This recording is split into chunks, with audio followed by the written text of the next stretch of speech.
આ વખતે દોસ્તો તમે પોતાના વોર્ડની ઇલેક્શન છે એવું સમજો કે તમારા વોર્ડનું ઇલેક્શન છે. તમે જેને ચૂંટીને મૂકશો એ આજે બેઝિક સમસ્યા, રાષ્ટ્રીય મુદ્દા, રાજકીય મુદ્દા, સ્ટેટ લેવલના મુદ્દા અલગ વિષય છે, પરંતુ કોર્પોરેશન લેવલના આ મુદ્દાઓ છે. આ મુદ્દાઓનું સોલ્યુશન લાવી શકે એવા માણસને વોટ આપજો, જેથી કરીને આવનારા 5 વર્ષમાં કમસે કમ તમારા સ્થાનિક એરિયામાં તમને સુવિધા મળી રહે, તમારી સુખાકારીનું ધ્યાન રખાય. સુરત મહાનગરપાલિકાની ચૂંટણીનું બ્યુગલ ફૂંકાઈ ચૂક્યું છે. ત્યારે ભાજપ હોય, કોંગ્રેસ હોય કે આમ આદમી પાર્ટી હોય, ત્રણેય પાર્ટીના ઉમેદવારો પ્રચારમાં નીકળી પડ્યા છે. એઆઈથી થતા પ્રચાર, સોશિયલ મીડિયાના પ્રચારો અનેક રીતે પ્રજાને રીઝવવા માટે અને પોતે જીતી જવા માટે મેદાને પડ્યા છે.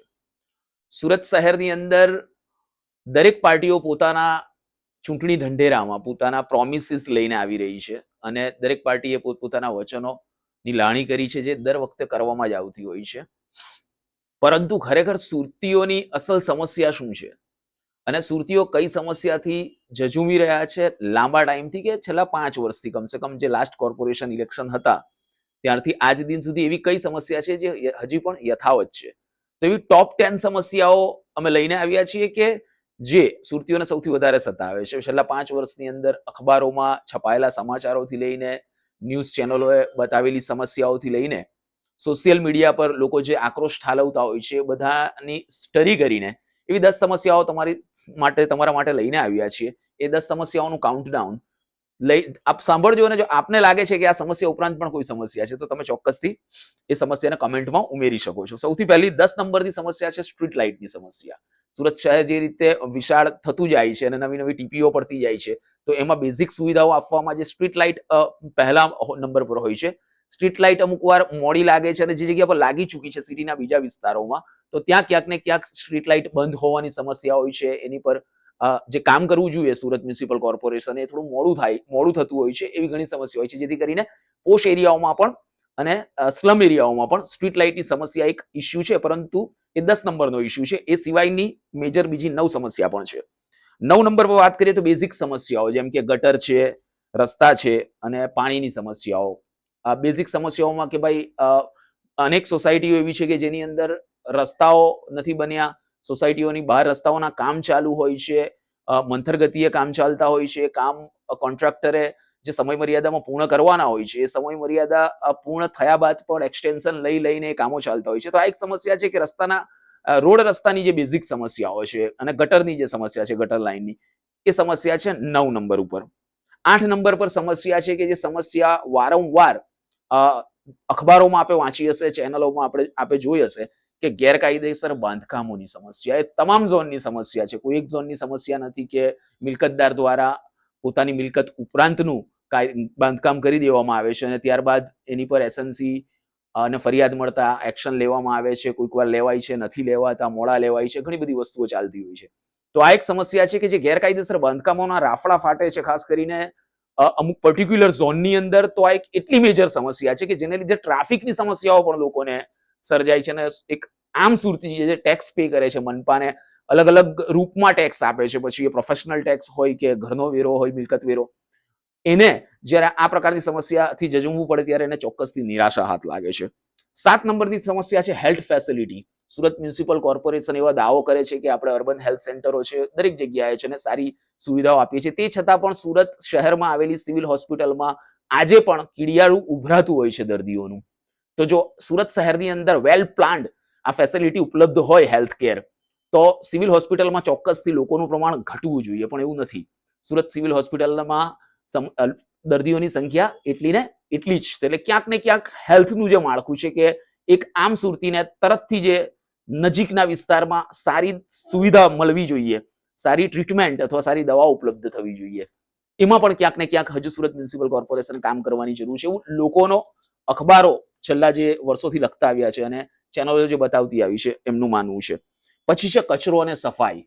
સુરત મહાનગરપાલિકા સફાઈ બાબતે ટોપ, આખા દેશની 1 નંબરની મ્યુનિસિપલ કોર્પોરેશનનો ખિતાબ જીતતી આવી છે.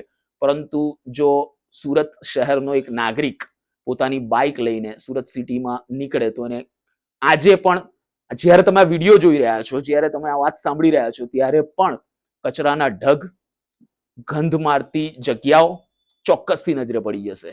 એટલે કન્ટેનર હટાવી દેવા અને ગાર્બેજ કલેક્શન હોવા છતાં પણ ક્યાંક ને ક્યાંક 100% આ સમસ્યા સુરત શહેરમાં આજે પણ છે, કચરાની સમસ્યા. એ સમસ્યાને આપણે મૂકી છે 6 નંબર પર. હવે આવીએ પાણીની સમસ્યા પર, જે 5 નંબર પર છે. ક્યારેક ગંદુ પાણી, ક્યારેક દુર્ગંધ મારતું પાણી અને ક્યારેક પ્રેશરનો ઇસ્યુ. આ ઇસ્યુ અલગ અલગ ઝોનમાં અલગ અલગ વર્ષોથી થતા આવે છે અને આજે પણ આ ઇસ્યુઝ છે.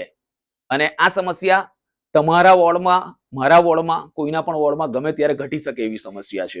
પાણીની સમસ્યા, પ્રેશરનો ઇસ્યુ પ્લસ ગંદા પાણીનો ઇસ્યુ.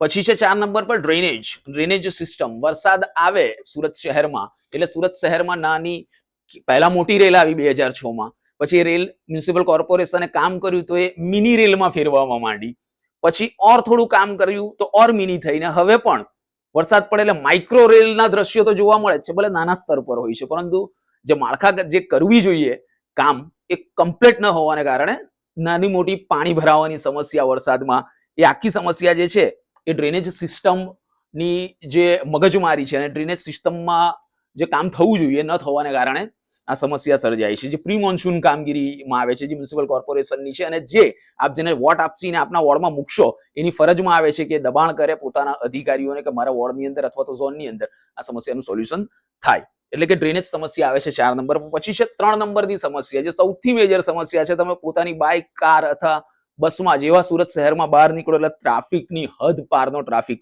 તમને 100% નડશે. જે બે એરિયા વચ્ચેનું અંતર આજથી 10 વર્ષ પહેલા 5 મિનિટનું હતું, આટલા બધા પુલો બની ગયા બાદ એ અંતર ઘટવાની જગ્યાએ વધી ગયું છે. કોર્પોરેશન એવો દાવો કરે છે કે જે જગ્યા પર પહેલા 15 મિનિટમાં પહોંચાતું તે હવે 5 મિનિટમાં પહોંચાય છે, પરંતુ ટ્રાફિકની સમસ્યા જે રીતે વધે છે એને કારણે હવે 15 મિનિટ 20 મિનિટ બની રહી છે. તો ટ્રાફિકની સમસ્યા BRTSમાં આધેડ નાગરિકો પણ અવેરનેસના અભાવને લીધે પોતાના વાહનો નાખી દેતા હોય છે. એટલે ટ્રાફિકની એક મેજર સમસ્યા છે અને એ સમસ્યામાં ઉમેરો થાય છે મોટા મોટા પ્રોજેક્ટના ચાલતા કામો. સુરતીઓએ BRTSના કામ વખતે ટ્રાફિક સહન કર્યો કે BRTS આવશે તો રાહત થશે. BRTSમાંથી રાહત મળી એટલે તાત્કાલિક મેટ્રોનું કામ શરૂ થઈ ચૂક્યું છે. હવે મેટ્રો બનીને પૂરી થશે ત્યાર પછી કયા પ્રોજેક્ટ આવશે, શું થશે? એટલે કે એક આમ સુરતી જે સુરતમાં છેલ્લા 20 વર્ષથી રહેતો હશે એણે ફક્ત ટ્રાફિક જોયો છે. એટલે કે ટ્રાફિકની સમસ્યા પણ છે અને BRTSની સમસ્યા છે કે જેમાં ટ્રાફિક લોકો પોતાની વાહનો લઈને ઘૂસી જતા હોય છે. નંબર 2 પર છે રોડ ખાડા અને પ્રદૂષણ. સુરત શહેરની અંદર અમુક રોડોને બાદ કરતા અમુક ઝોનની અંદર, ટિપિકલ ઝોનની અંદર એવા રોડ છે કે જ્યાં તમારું વાહન જાય તો તમને કમરનો દુખાવો પણ થઈ શકે. એવા રોડ આજે પણ છે સુરત શહેરમાં. એટલે કે રોડ, રસ્તા અને એની પર પડતા ખાડા, આ ઉપરાંત પ્રદૂષણ. સુરત શહેર ન માત્ર રેસિડેન્શિયલ એરિયા છે, સુરત શહેરના કોમર્શિયલ એરિયા છે, તે ઉપરાંત ઇન્ડસ્ટ્રીયલ એરિયા પણ સુરત શહેરમાં છે. તો જે એર ક્વોલિટી ઇન્ડેક્સ છે જે સુરત શહેરનો, જો એને આજે એટલે કે 18 તારીખનો એર ક્વોલિટી ઇન્ડેક્સ જોવામાં આવે તો એ 66 છે. જે અમદાવાદનો આજનો ઇન્ડેક્સ છે 56, એટલે કે અમદાવાદ કરતા પણ આજે સુરત શહેરની અંદર પ્રદૂષણનું પ્રમાણ વધારે હતું. મોડરેટ જેને કહેવામાં આવે છે એ લેવલ પર સુરત શહેર છે. એકદમ પ્રદૂષણની હદ સમસ્યા છે એવું પણ નથી, પરંતુ ક્યાંક પોલ્યુશનની સમસ્યા પણ સુરત શહેરમાં છે. રોડ, ખાડા અને પ્રદૂષણ. અને નંબર 1 પર આવે છે લોકોનો ગુસ્સો કે અમે જે ટેક્સ ભરીએ છીએ, અમારા જે ટેક્સના પૈસા છે, અલગ અલગ પ્રકારે ટેક્સ ઉઘરાવવામાં આવે છે, બજેટમાં ટેક્સ વધારવામાં આવે છે, બધું જ થાય છે, ત્યાર પછી અમને એની સામે મળ્યું શું? અમારા કામ કેટલા સરળતાથી થઈ રહ્યા છે કે અમારા ધક્કા કેટલા ઓછા થયા? આ 1 નંબરની સમસ્યા છે કે લોકોનો અસંતોષ આજે પણ સુરત શહેરમાં લગભગ લોકોનો અસંતોષ પોતાના એરિયા બાબતે હોય છે, પોતાના નગર સેવક બાબતે હોય છે. તો આ 10 મુદ્દા છેલ્લા 5 વર્ષમાં અખબારોએ જે મુદ્દાઓ ચલાવ્યા છે, અખબારોએ જે સમાચારમાં છાપ્યું છે, ચેનલોએ ચલાવ્યું છે, સોશિયલ મીડિયા પર જે ડિબેટો ચાલતી હોય છે, પોસ્ટ મુકાતી હોય છે આમ આદમી દ્વારા, એના પરથી અમે લાવ્યા છે. આ ઉપરાંત તમારા ધ્યાનમાં જો કોઈ આવા મુદ્દા હોય કે જે સુરત શહેરના ને સ્પર્શતા મુદ્દા છે તો એક સુરતી તરીકે તમે કમેન્ટ બોક્સમાં પોતાને ધ્યાને આવેલો મુદ્દો અને તમારા ધ્યાને આવેલી સમસ્યા ચોક્કસથી લખજો. તો દોસ્તો, સુરત માટે અવાજ ઉઠાવતી અમારી ચેનલ આઈ વિટનેસના પેજને ફોલો કરો અને આ વિડીયો પસંદ આવ્યો હોય તો લાઈક બટન જરૂર દબાવો.